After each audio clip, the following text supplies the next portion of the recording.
Hello student, देखिए हम लोग वनस्पति विज्ञान के पिता थियोफ्रेस्टर तक जान चुके थे। तो आज हम लोग जानेंगे बाबू जंतु विज्ञान जूलॉजी के बारे में। किसके बारे में? जंतु विज्ञान जूलॉजी के बारे में जानेंगे बाबू। तो देखिए जियोन शब्द से उत्पत्ति हुई थी। किसकी उत्पत्ति हुई थी बाबू? जूलॉजी की हुई थी। किसकी उत्पत्ति हुई थी? जियोन शब्द से जूलॉजी की उत्पत्ति हुई थी। और देखिए जियोन का अर्थ जो होता है बाबू वो एनिमल्स होता है। क्या होता है? एनिमल्स होता है या प्राणी होता है। जिस मतलब जो भी जीव है जिसमें प्राण अवस्था हो, जिसमें प्राण अवस्था हो उसे क्या कहते हैं बाबू? वही सब जंतु विज्ञान के अंतर्गत आ जाते हैं। जिसमें प्राण अवस्था हो वो सब किसके अंतर्गत आ जाते हैं बाबू? जंतु विज्ञान के अंतर्गत आ जाते हैं। तो यहाँ पे देखिए जियोन से उत्पत्ति किसकी हुई? जूलॉजी की हो गई, ठीक। और जियोन का अर्थ क्या हुआ बाबू? एनिमल्स हुआ। क्या हुआ? एनिमल। मतलब जंतुओं के बारे में अध्ययन करना ही जंतु विज्ञान कहलाता है। क्या कहलाता है बाबू? जंतुओं के बारे में अध्ययन करना क्या कहलाता है? जंतु विज्ञान कहलाता है। तो इसका देखिए वो परिभाषा कुछ इस तरह से। परिभाषा जीव विज्ञान, जीव विज्ञान की वह शाखा, जीव विज्ञान की वह शाखा जिसके अंतर्गत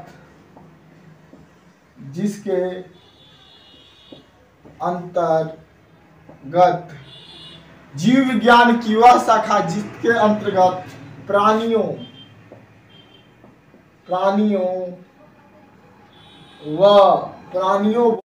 व जंतुओं के, किसके? प्राणियों व जंतुओं, किसके? प्राणियों और जंतुओं के बारे में, जंतुओं के बारे में क्या किया जाए बाबू? अध्ययन किया जाए। अध्ययन किया जाए तो उसे जंतु विज्ञान कहते हैं। क्या कहते हैं? जंतु विज्ञान कहते हैं। जंतु विज्ञान कहते हैं। क्या कहते हैं बाबू? जंतु विज्ञान कहते हैं। अगर हम लोग बात करें कि जंतु विज्ञान के पिता कौन थे? फादर ऑफ जूलॉजी कौन थे? कौन? Father of zoology, FATSER, father of zoology, ZOOLOGY, zoology. Father of zoology जो थे बाबू आपके अरस्तु थे। कौन थे? अरस्तु। इन्हीं को बाबू अगर अलग नाम से जाना जाता है तो एक नाम और है जिसको अंग्रेजी शब्द में मतलब CBSE वाले बच्चे लोग बोलते हैं एरिस्टोटल। क्या बोलते हैं बाबू? एरिस्टोटल। क्या बोलते हैं? एरिस्टोटल। क्या बोलते हैं? एरिस्टोटल। क्या बोलते हैं बाबू? एरिस्टोटल बोलते हैं। और देखिए जूलॉजी और बायोलॉजी, BIOLOGY, क्या होगा? BIOLOGY।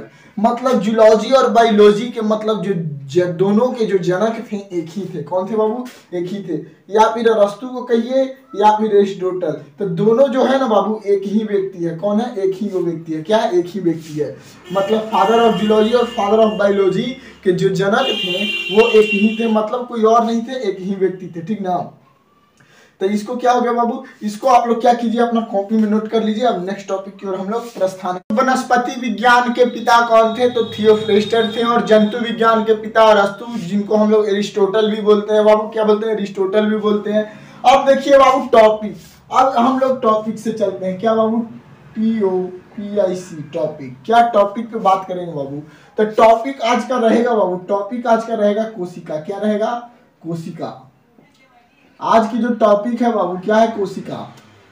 इसको बोलते हैं सेल, CELL, सेल।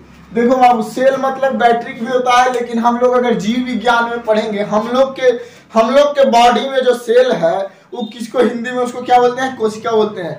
लेकिन अगर जो बैटरी मतलब घड़ी वगैरह में लगा रहता है जो सेल, वो क्या होता है? बैटरी हो जाता है, तो उसको एनर्जी वहां से मिलता है। जैसे आपको पता होगा कि हमारे बॉडी में जितने भी संरचना हुए हैं जितने भी संरचनात्मक व क्रियात्मक इकाई को क्या कहते हैं बाबू? कोशिका कहते हैं। संरचनात्मक व क्रियात्मक इकाई को कोशिका। संरचना मतलब क्या हुआ? जो आपके पूरे बॉडी को आकार दे। जैसे देखिए पूरे बॉडी को क्या दिया? आकार दिया, तो क्या हो गया? संरचना मिला। और जो भी मतलब कार्य कर रहे हैं, हाथ गोड़ हिला रहे हैं, डुला रहे हैं, ऐसे ऐसे मुड़ी हिला रहे हैं, तो ये सब क्या हो गया? क्रियात्मक इकाई। क्या हो गया? क्रियात्मक। तो ये सभी किसके स्तर पे हो रहे हैं बाबू? कोशिकीय स्तर पे हो रहे हैं। किसके स्तर पे हो रहे हैं? कोशिकीय स्तर पे हो रहे हैं। तो देखिए टॉपिक है बाबू आपका कोशिका।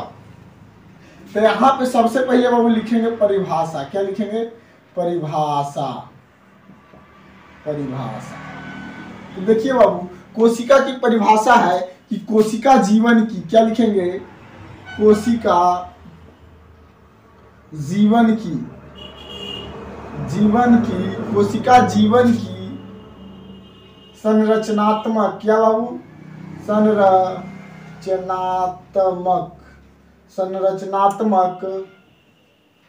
संरचनात्मक व क्रियात्मक, क्या बाबू? क्रियात्मक। संरचनात्मक व क्रियात्मक इकाई है। क्या है? इकाई है। देखिए कोशिका जीवन की संरचनात्मक व क्रियात्मक इकाई है। इसे ही कोशिका कहते हैं। इसे क्या कहते हैं बाबू? इसे ही कोशिका कहते हैं। क्या कहते हैं? कोशिका कहते हैं। इसे ही कोशिका कहते हैं। ठीक। जैसे देखिए परिभाषा, टॉपिक क्या है बाबू आपका? कोशिका है। तो परिभाषा क्या है? परिभाषा मतलब होता है बाबू डिफिनेशन। क्या होता है? डिफिनेशन। तो डिफिनेशन है कोशिका जीवन की संरचनात्मक व क्रियात्मक इकाई है। मतलब संरचना मतलब आकार। जिसे आपका बॉडी का आकार, अगर स्मार्ट बॉडी पूरा बिल्डिंग है, एकदम पूरा एकदम स्मार्ट है, चौड़ा है, तो आपका क्या हो गया? संरचना आपके बॉडी को मिल गया। क्रियात्मक मतलब आपका बॉडी, मतलब जो काम करने की जो क्षमता है, मतलब हिलने डोलने, तो वो क्या हो गया? क्रिया कर रहा है। क्या कर रहा है? क्रिया कर रहा है। तो किस स्तर पे कर रहा है? कोशिकीय स्तर पे कर रहा है। चलिए तो इतना तो आप लोग जान गए आई होप। अब देखिए अगर इसी को अगर बाबू अंग्रेज लोग में पूछेगा, क्या अंग्रेजी में पूछेगा, तो यहाँ पे लिखेंगे बाबू CELL। Cell is the structure,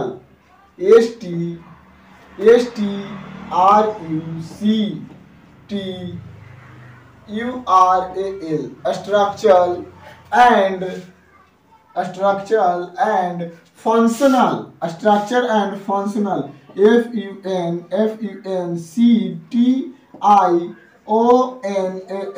FUNCTIONAL, functional और biological, क्या? BIOLOGICAL,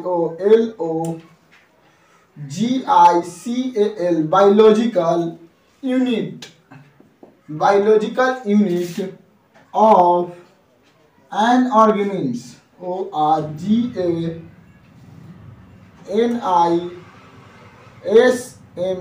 organisms।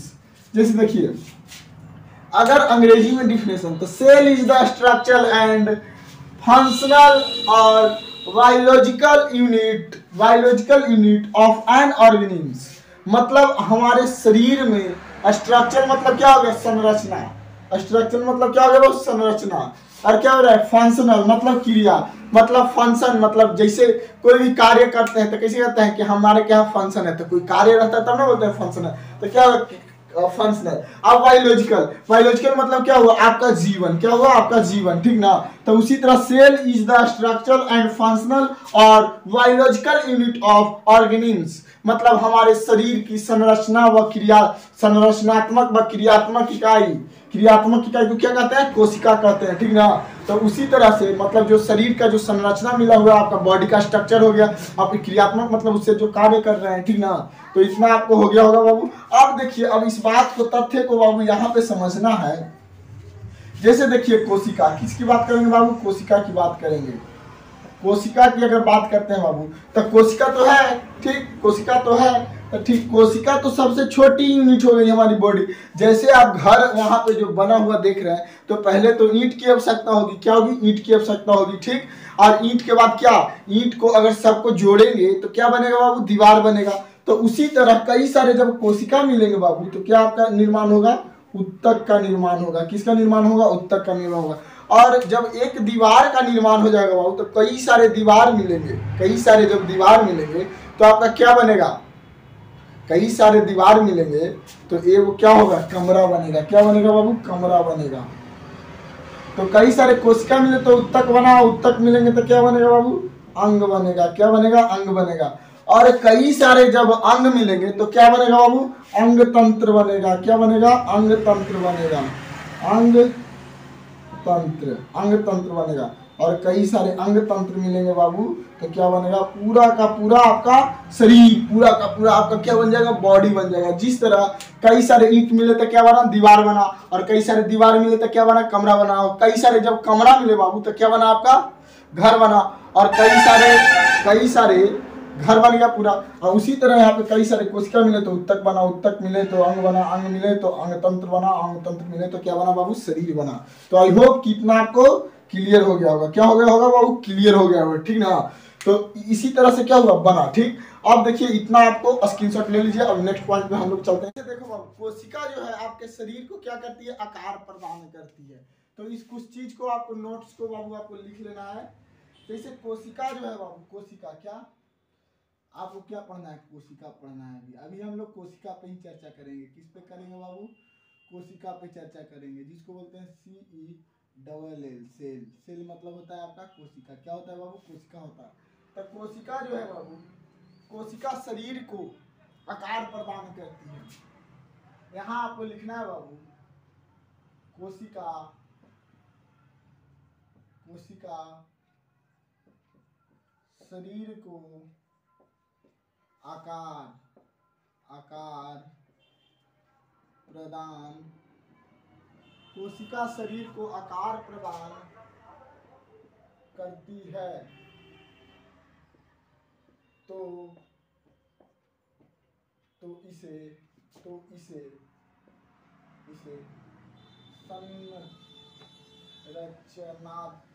संरचनात्मक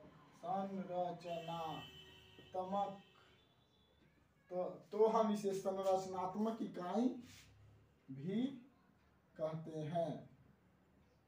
तो हम इसे क्या कहते हैं बाबू, संरचनात्मक इकाई भी कहते हैं। और देखिए, और सेकंड पॉइंट है बाबू, शरीर के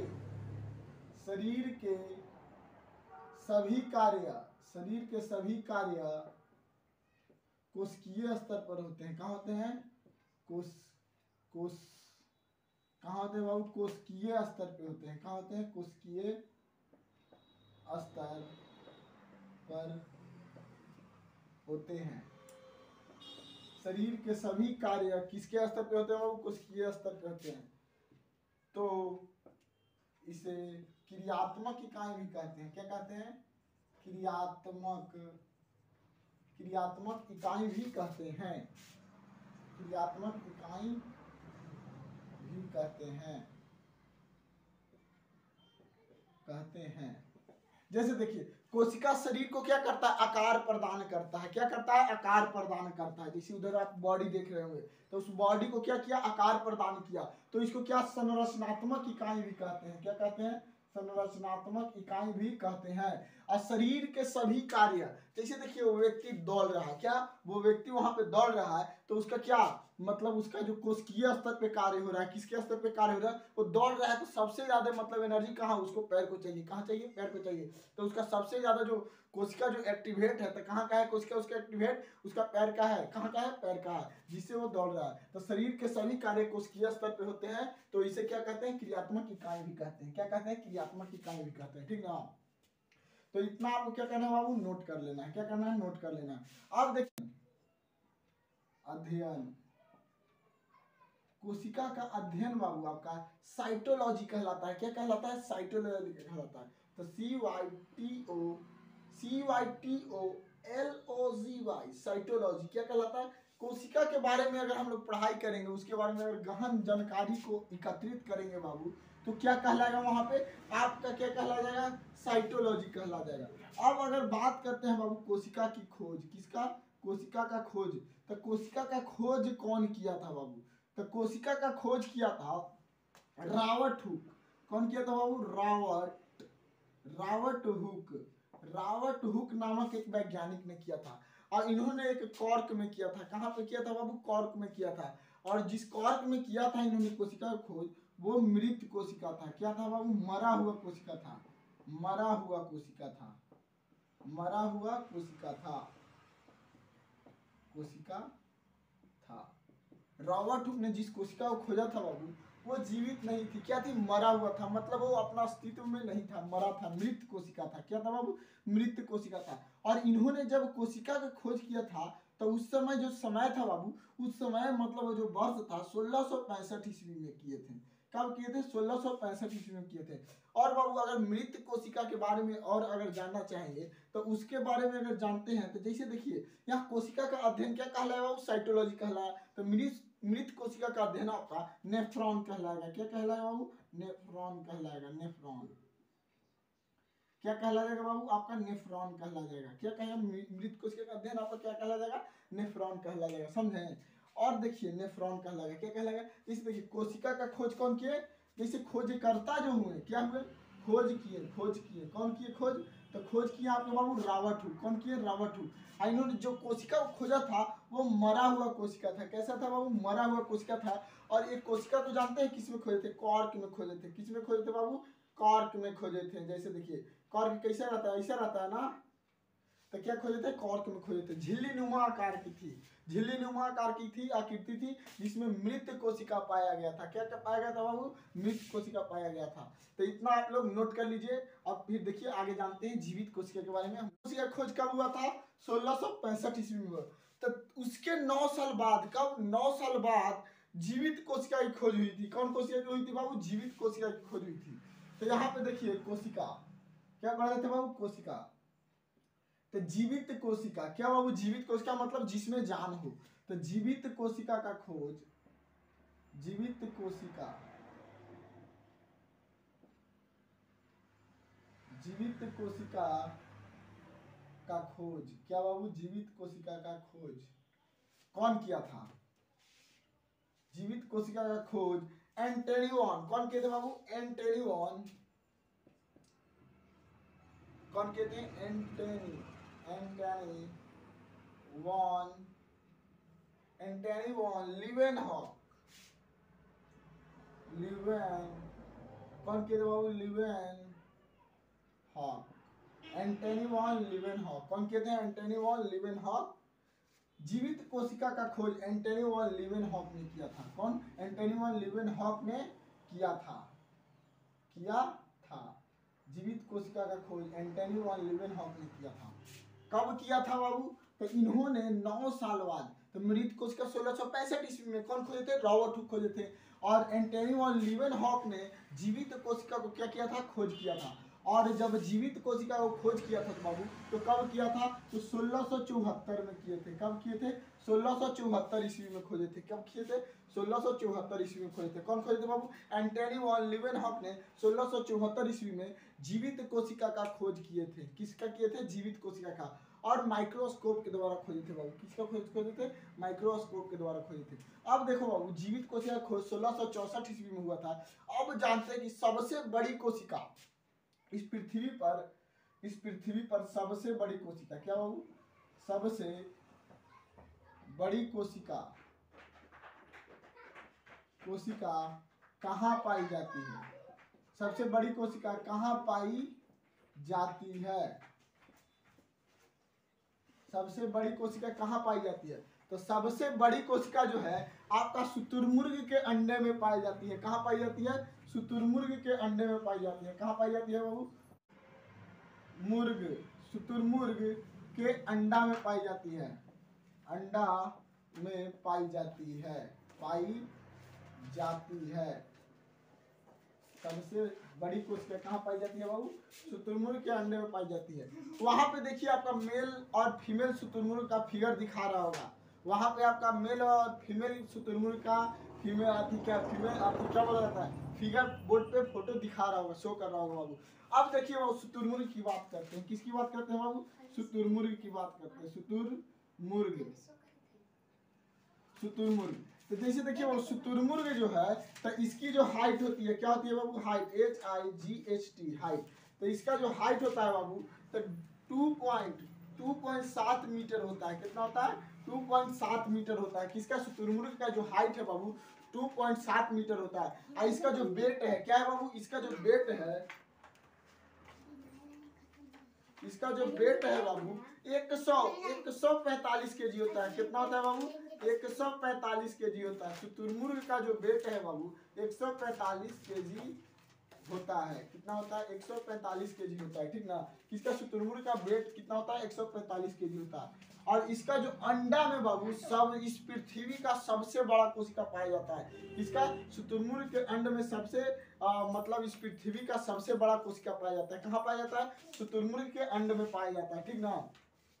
तो इतना आप लोग नोट कर लीजिए। और फिर सेल होता है, तो इसके बारे में जान रहे थे। तो हम बताए थे कि इस संसार में सबसे बड़ी कोशिका शुतुरमुर्ग के अंड में पाई जाती है। कहाँ पाई जाती है? शुतुरमुर्ग के अंड में पाई जाती है। ठीक ना? तो जैसे देखिए, अगर शुतुरमुर्ग की अंडे की बात करते हैं बाबू, कैसे करते हैं? शुतुरमुर्ग शुतुरमुर्ग के अंडे की बात करते हैं। किसका बाबू? शुतुरमुर्ग के अंडे की बात करते हैं। ठीक ना? तो शुतुरमुर्ग के जो अंडा होता है बाबू, जैसे अंडा तो आप लोग खाए होंगे। अंडा अगर खाए होंगे तो अंडा कुछ इस तरह का होता है। तो इसका जो व्यास होता है क्या होता है बाबू? व्यास जो होता है, इसका व्यास होता है बाबू 6 इंच। कितना होता है?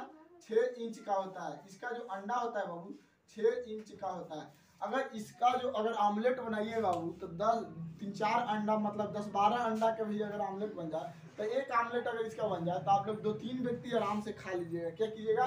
2-3 व्यक्ति आप लोग आराम से खा लीजिएगा। तो शुतुरमुर्ग के अंडे का व्यास, शुतुरमुर्ग के अंडा का व्यास 6 इंच होता है। कितना होता है? 6 इंच होता है। शुतुरमुर्ग के अंडा का व्यास कितना होता है? 6 इंच होता है। और इसका जो वेट, इसका वजन क्या बाबू? वजन मतलब क्या होता है? वेट होता है बाबू। क्या होता है? वेट।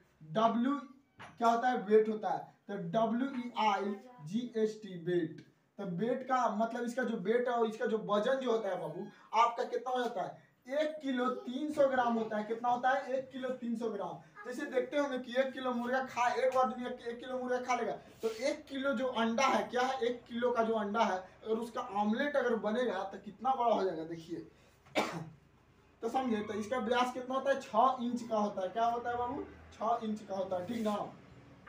चलिए अब देखिए ये क्या हो गया? सबसे बड़ी कोशिका की बात हो गई। ठीक ना? तो कहा? शुतुरमुर्ग के अंड में पाया जाता है। अब बात करते हैं कि इस पृथ्वी पर सबसे छोटी कोशिका, सबसे छोटी कोशिका कहाँ होती है? तो सबसे छोटी कोशिका बाबू माइक्रोप्लाज्म की होती है। जिसे लिखेंगे कि इस पृथ्वी पर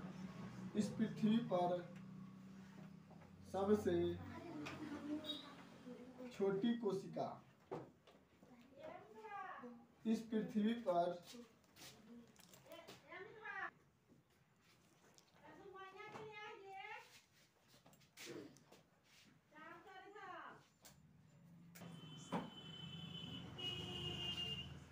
इस पृथ्वी पर सबसे छोटी कोशिका क्या बाबू? इस पृथ्वी पर सबसे छोटी कोशिका माइक्रोप्लाज्म की होती है। किसकी होती है? माइको क्या बाबू? माइक्रो प्लाज्म की होती है। किसका होती है? इस पृथ्वी पर सबसे छोटी कोशिका माइक्रोप्लाज्म की होती है। किसकी होती है? माइक्रोप्लाज्म की होती है। और जैसे देखिए बाबू ये क्या हो गया? सबसे इस पृथ्वी पर सबसे छोटी कोशिका किसकी होती है? माइक्रोप्लाज्म की होती है। किसकी होती है? माइक्रोप्लाज्म की होती है। ठीक ना? और देखिए मनुष्य में कहा? मनुष्य या मानव, चाहे आदमी भी बोलते हैं। क्या बोलते हैं? आदमी। तो वो तो कुछ भी बोल सकते हैं, वो आप पे डिपेंड करता है बाबू। ठीक ना? आप पे डिपेंड करता है। ठीक ना? तो जैसे देखिए मनुष्य, तो यहाँ पे मनुष्य के शरीर में, मनुष्य के शरीर में सबसे, मनुष्य के शरीर में सबसे बड़ी कोशिका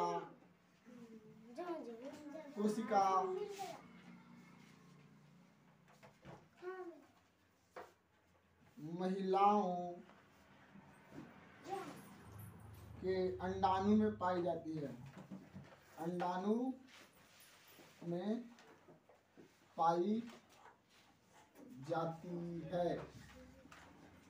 मतलब मनुष्य की बात करेंगे तो इस पृथ्वी पर अभी किस जीव का वर्चस्व है, मतलब पूरे हर चीज पर राज कायम है, तो मनुष्य का है। किसका है? मानव का है। तो यहाँ पे मनुष्य के शरीर में सबसे बड़ी कोशिका महिलाओं के अंडाणु में पाई जाती है। कहाँ? महिलाओं के अंडाणु में पाई जाती है, ठीक ना। अब देखिए मनुष्य के शरीर में, कहाँ पे बाबू? मनुष्य के शरीर में, मनुष्य के शरीर में सबसे छोटी कोशिका, क्या बाबू? सबसे छोटी कोशिका पुरुष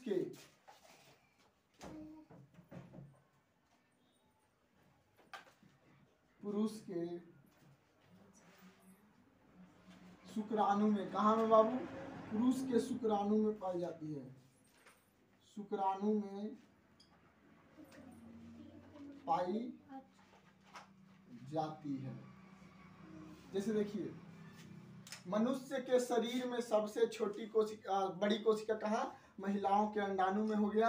और यहाँ पे देखिए मनुष्य के शरीर में सबसे छोटी कोशिका पुरुष के शुक्राणु में पाई जाती है। कहाँ में पाई जाती है? पुरुष के शुक्राणु में पाई जाती है। में सबसे लंबी कोशिका, तो मनुष्य में सबसे लंबी कोशिका तंत्रिका, तंत्र कोशिका की होती है। किसकी होती है? तंत्रिका कोशिका की होती है, जो बाबू न्यूरॉन की बनी होती है। किसकी बनी होती है? न्यूरॉन की बनी होती है। और न्यूरॉन की कोशिका ऐसी होती है बाबू जो एक बार क्षतिग्रस्त अगर हो जाए तो वो दोबारा रिपेयर नहीं हो सकता है। तो इसे आप लोग फ्री फायर खेले होंगे बचपन में, अब तो ना भी खेलते होंगे ना, बोलते हैं हेडशॉट। तो हेडशॉट मारने पे आदमी एक ही बार में गिर जाता है, दर्द वगैरह कुछ का महसूस नहीं होता है। अगर खोपड़ी में अगर किसी को अगर बुलेट लगे तो उसको दर्द वगैरह का महसूस नहीं होता, क्योंकि जो वहां की जो कोशिका जो होती है बाबू, आपका जो किसकी बनी होती है? न्यूरॉन की बनी होती है। तो न्यूरॉन कोशिका महसूस नहीं करने देता है, क्योंकि जहां से भी फीलिंग्स जो होता है तो आपको यही क्या करता है? एक्टिवेट करता है। क्या करता है? यही एक्टिवेट करता है। और ये आपका क्या है बाबू? तंत्रिका तंत्र की कोशिका है। किसकी कोशिका है?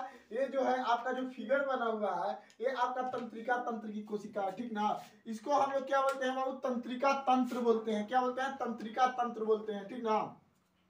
तो ये क्या है? जैसे देखिए ये जो है इसको हम लोग, जैसे ये जो बाहर में जो ये निकला हुआ है बाबू, किस टाइप का निकला? त्रिशूल टाइप का। तो इसको क्या बोलते हैं बाबू? डेट्राइट्स। क्या बोलते हैं? डेट्राइट्स बोलते हैं। और यहाँ पे जो इसका जो जोड़ है बाबू, तो इसको क्या कहते हैं? इसे एक्सॉन कहते हैं, एक्सॉन कहते हैं। क्या कहते हैं? एक्सॉन कहते हैं। और यहाँ पे जो ये जो जोड़ है तो इसको क्या बोलते हैं बाबू? मज्जा आच्छद। क्या बोलते हैं? मज्जा आच्छद बोलते हैं। और यहाँ पे जो जोड़ है तो इसको बोलते हैं रेन बियर का नोड। क्या बोलते हैं बाबू? रेन बियर का नोड। और यहाँ पे जो रेड रेड जो सब दिख रहे हैं बाबू, ये सभी आपका कोशिका द्रव है। क्या है? कोशिका द्रव है। और बीच में जो पाया हुआ है बाबू, जो बीच में है वो आपका केंद्रक है। क्या है? केंद्रक है। क्या है? केंद्रक है, ठीक ना। और यहाँ पे है बाबू ये जो पीछे में जो आपका निकला हुआ है, मतलब क्या पूछ टाइप का, कौची चूहा के मोछ टाइप का। कैसा? चूहा के मोछ टाइप का। तो इसको कौची बोलते हैं बाबू? इसको हम लोग बोलते हैं सूत्र युग्म की गांठें। क्या बोलते हैं बाबू? सूत्र युग्म की गांठें। और इसको बोलते हैं बाबू एक्सॉन बल्ब। क्या बोलते हैं बाबू? इसको बोलते हैं एक्सॉन बल्ब। तो आई होप कि ये सभी आपको समझ में आ गए होंगे। आप लोग इसको वीडियो को स्टॉप करके आप लोग नोट कर लीजिएगा। आज का टॉपिक बाबू यहाँ तक ही रहेगा। तब तक के लिए इस वीडियो को यहीं पे समाप्त किया जाता है। तब तक के लिए जय हिंद, वंदे मातरम। अब मिलेंगे बाबू नेक्स्ट वीडियो में नेक्स्ट टॉपिक के साथ। तब तक के लिए जय हिंद।